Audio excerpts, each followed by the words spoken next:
Hello, my name is Dr. Shambles, and today we are going to be ranking the new leaders that got announced. I'm gonna do a tier list, and I'm gonna rank the ones that I believe are going to have the most potential to become meta, based solely on their leader abilities and a few cards that got announced. Before we go into this Zoro right here is supposed to be the new Odyssey leader, the Lim. For some reason her image is not loading into here, so we'll just use the Zoro as a replacement. Don't worry, I'll just put an image here so you guys know who it is. And yeah, the rest is pretty much, I believe, all of the new announced leaders. I'm just going to say this, I'm going to upload this tomorrow instead of the usual schedule, which is Monday and Tuesday, because I have a very hot takes. And if I'm right, I just want to be the first one to upload. And that hot take comes from here, because of his controversial leader ability, because of the wording of the card. And what I'm going to say can be wrong, but if it's wrong, I don't really care. And if I'm right, I can tell everybody that I was right. So it's just for the bragging rights, right? So let's just start it. First of all is Blackbeard. So the Blackbeard ability reads, your on-play abilities don't activate, so you cannot activate on-play effects. It's nice, it's balancing, because his ability is activate main. You may trash one card from your hand until the end of your opponent's next turn. Your opponent's on-play abilities don't activate. This can straight up just destroy the entire yellow color if used correctly, and some of the black color decks. Like, I believe this deck is going to have a very big learning curve, and it's going to take a lot of skill, especially because of the cards that got announced as support for him. But I still am going to put him at S. I just think, I don't know, the Blackbeard character hasn't been leaked yet, and I think that's going to be the push that could put him here. Overall, I think he has the best abilities, one of the best abilities here. Sanji is another one as well, we'll get to him. But yeah, I really enjoy his ability. I think he's kind of the ban list that we all want in the form of a leader, which I really like. I think he's much more interesting than straight out of a new ban list. But we are getting a new ban list, so yeah. Next is Buggy. Blue leader, 5 life, 5k power, slash whatever. Activate main, you may rest 5 Dawn and discard 1 card from your hand. Play up to 1 character with the cross skill type from your hand. So we still need to see some support for him. I think this is a strong A. The overall ability is really nice, but if the cross skilled characters are not that good, then this guy will not become meta. But I think overall, for what we saw from the leader ability, it's super nice actually. You can play by pretty much for using 2 cards from your hands and 5 Dawn, you can play at 10 costs. Which can be really nice because you then have the extra 5 Dawn, which could potentially be to play another 10 drop cross skill that is very strong. We don't know yet. If it is the case, it could be, but again, trashing a card, it's making you use 2 cards to play 1. So I think it's really nice. Blue also is one of the colors that has the most draw, so this ability can really, it is balanced, because although you are drawing, you are discarding to play strong characters. So I think overall it's a very good leader ability, but again, it really depends on the support. But for now, really excited for him. I think he's going to be a super fun deck. Next is the Gear 5 Luffy. This is actually the leader that I was most hyped about was Blackbeard when they first announced in OP09 that the Yonkos were going to be the theme of the set. But then I just saw this leader and his ability, and I don't know, man, he's purple, I just love purple, and he looks super fun, but his ability for now is going to be a B. The reason is I actually researched a little bit more of him instead of these leaders. For him to be meta, he needs really strong support, which we didn't see yet. He has insane synergy with Black Maria and Gear 5 Luffy, which you really have fun with, but if he will be meta, that's a whole nother story. If he gets really good support, he could be meta, but again, I see Blackbeard and Buggy being easier to make them meta because they don't need that insane support, because their leader ability is very good. But when it comes to Luffy, the leader ability is nice, but again, compared to the potential and the cards that are already released for these two, they just seem to have more potential than Luffy. but I would really love for him to be here. But for now, I really think he's a very fun deck, but I don't know, everybody on the Discord is saying that this guy does need really new support to become meta, and I do agree. This is just because I looked into him more than the others, and I know like some of the synergies are very weird yet, and yeah, the whole deck feels weird, so that's why he's more dependent on the support he gets. Next is the Lim. Okay, so Lim, she's green-purple, she's Wisdom, 5k power, Odyssey. Your characters enter play as rested. This is really bad. Activate main once per turn. You may rest 3 of your Dawn. Set up to 1 Dawn from your Dawn deck has rested. Then play a cost 5 or lower Odyssey type character from your hand. Oh, okay, so you ramp up 1 rested Dawn. Okay, I get it now. You for 3 Dawn, you ramp up 1 rested Dawn and you play a 5 cost or lower Odyssey character rested, because he needs to be rested because of her rule on the very beginning. I don't know, man. I think, for example, what I'm seeing here, the problem it could be, for example, green color, so against its own color, it can just straight up get freezed because it's played already rested, and then get dealt later by swinging at it. And yellow, for example, NL, I feel like this leader can get starved really easily because unless he has good drop power. I haven't seen a lot of the support, but I don't know if he's going to have a lot of drop power. But I don't know, I feel like this is very subjective to the control decks. I don't know, maybe it's a way of balancing it. For now, to be honest, I am putting this at C. I don't know, playing it rested, and for example, you need to play, what I mean by this is pretty much it's like law. You play a cost 4 or less, right? In her case it's 5 or less. That gives the black color as well really easy remove. Like really easy to remove the bodies from her as well. Unless she has bigger bodies that she can play, but again, to have synergy with her leader ability probably won't. So that's why I think she's just going to be over here. I could be wrong. Maybe her purple side can be stronger. Right now, for what I saw of the leaked cards, are pretty much all green right now. But we'll see, maybe she won't even get purple support. I think the purple support is going to be for Gear 5 Luffy, the black is going to be for Blackbeard, the blue is for Buggy, the red is for Shanks, and she's going to get the green.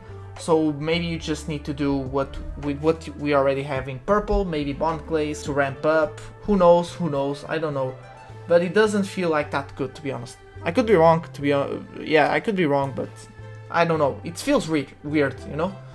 So next up, sorry I'm always looking over here, by the way, it's just I'm reading all the abilities again to make sure. Nico Robin, 5k power, sorry, for life, Straw Hat Pirates.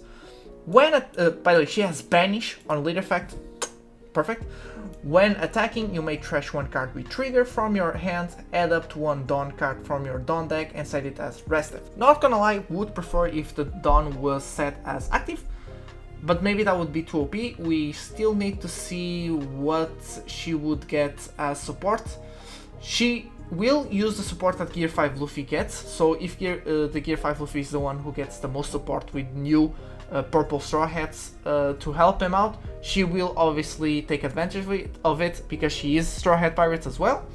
But she could straight up have use from the yellow side the Egghead Straw Hats, maybe she can use them as well. For example, the Nami could be really good with her. We will see.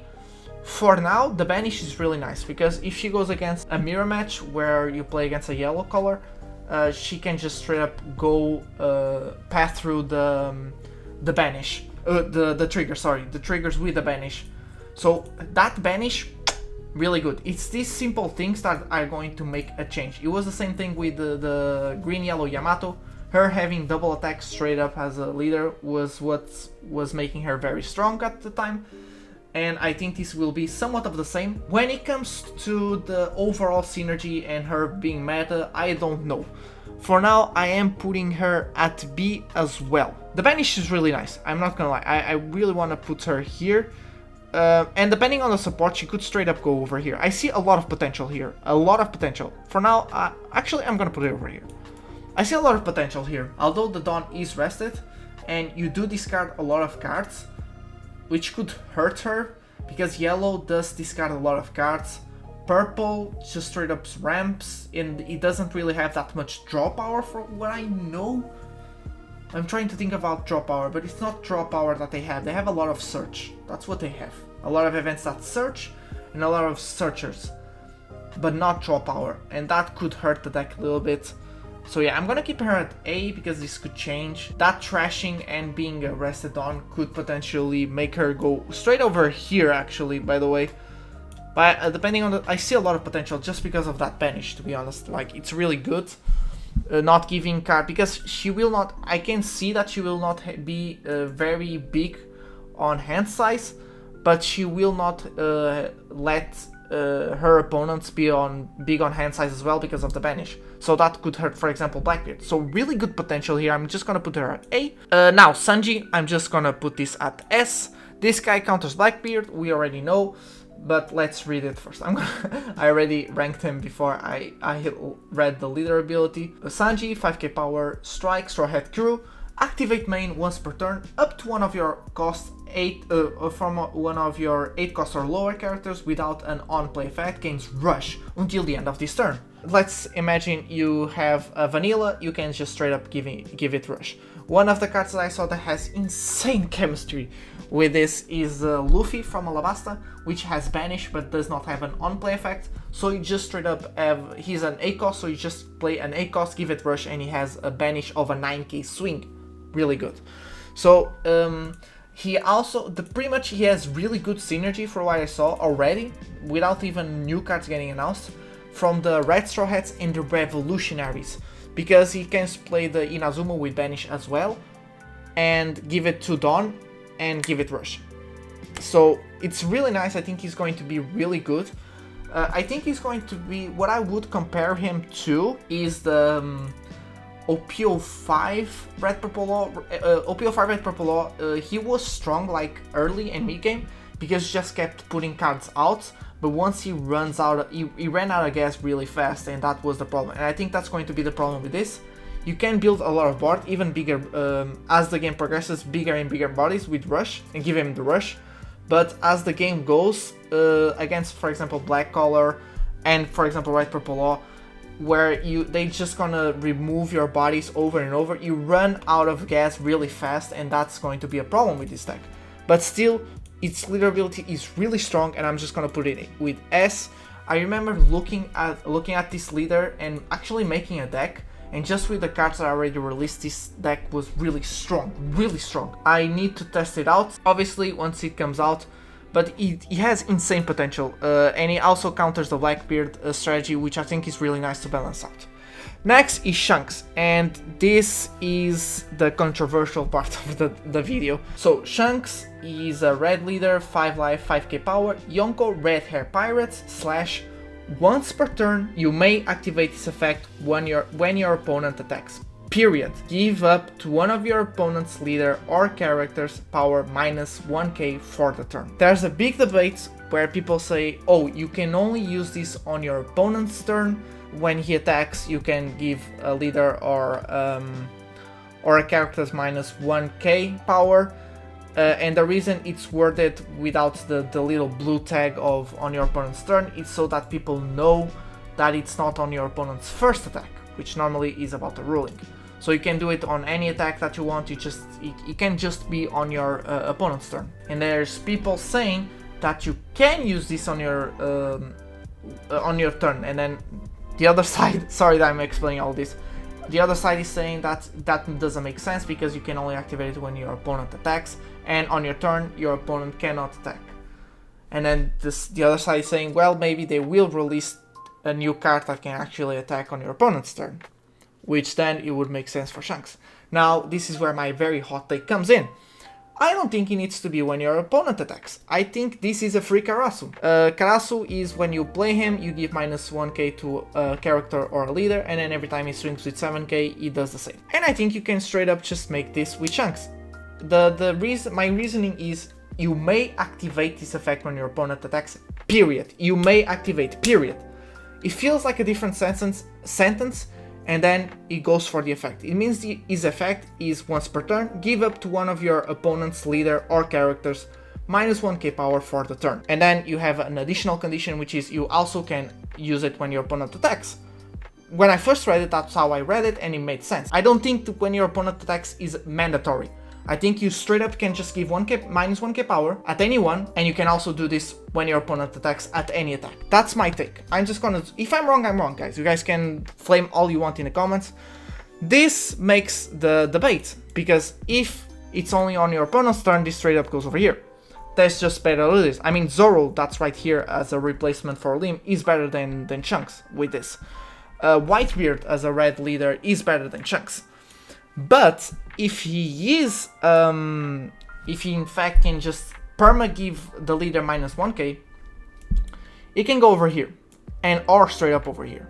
I'm gonna put him over here because red is not in a good position, and people need to understand that. They have rush and they can rush lives, but if people manage to survive, and red is not, the meta of red is not so much removal, so you can just straight up play blockers and then you're safe. If they manage, for example, Bonnie, if Bonnie manages to play blockers, rest characters, and keep the control till late game, this guy straight up loses, even with the minus 1k. But obviously, what counters that, or tries to counter that, is red plays a lot of rushers. I wouldn't mind, to be honest, if this guy is as OP as he would be and as people say. Not only that, we still don't have the red pirates announced. He could straight up not even get red pirates, but still his potential is very high. I'm gonna put him at here because I think other decks will get better buffs than him. But I'm just gonna put him over here, because if I'm right, he can just straight up go over here. I don't know. It's really messy, this guy. I'm sorry that I'm taking so long to think about this. It truly depends on how the meta shifts. And it means that his leader ability is really strong if it is the way that I said, which I truly believe it is. And I know that's a hot take, and I know, again, I know I'm gonna get shit for it, but his leader ability is really strong if it is the way I say. The reason why I was thinking about putting him over here, even if it is the way I'm saying, is because it all depends how the meta shifts.